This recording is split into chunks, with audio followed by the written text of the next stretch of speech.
আসসালামু আলাইকুম রহমতুল্লাহি বারাকাতু। আপনাদের সাথে ছোট্ট একটি বিষয় শেয়ার করার জন্য আসলাম। তো আমাদের মেসের এক ভাই আমাকে কালকে রাত্রে প্রশ্ন করছিল যে নামাজ ব্যতীত অন্য কোনো ইবাদত করা যাবে কি না, মানে নামাজ সে পড়তে পায় না বা পড়ে না, তো সে বলছে যে এর বিকল্প কোনো কিছু আছে কি না। তো আমি বলেছি যে আপনি একটা সমুদ্র দিয়ে যাচ্ছেন, সেখানে পুরো সমুদ্রটা হচ্ছে আপনার নামাজ, এবং সমুদ্রের উপরে যে ভাসমান বস্তুগুলো থাকে বা ছোট্ট ছোট্ট দ্বীপগুলো থাকে, সেগুলো হচ্ছে আপনার সব আমলগুলো।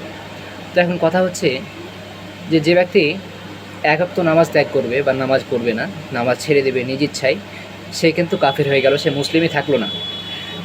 তবে নামাজের ক্ষেত্রে কথা বলা হয়েছে, কিন্তু অন্য কোনো ইবাদতের ক্ষেত্রে কিন্তু কথা বলা হয়নি। তাই আমি এই কথাটা বলেছি আমার ছোট্ট জ্ঞানে, হয়তো বা আমি জানি না যে আমার বলা ঠিক হয়েছে কিনা। তো আপনাদের পরামর্শ চাচ্ছি বা আপনাদের মতামত চাচ্ছি যে কথাটা আমার বলা ঠিক হয়েছে কিনা। আমি পরে আবার ভাবলাম যেটা আমার বলা ঠিক হলো কিনা, না জেনে বলে ফেললাম নাকি। তো আপনারা একটু কমেন্টে জানাবেন যে কথাটা বলা ঠিক হয়েছে কিনা। আমি এই অনুযায়ী বলেছি যে নামাজ ত্যাগ করলে মানুষ কাফের হয়ে যায়, কিন্তু অন্যান্য ইবাদত ত্যাগ করলে কিন্তু মানুষ কাফের হয় না।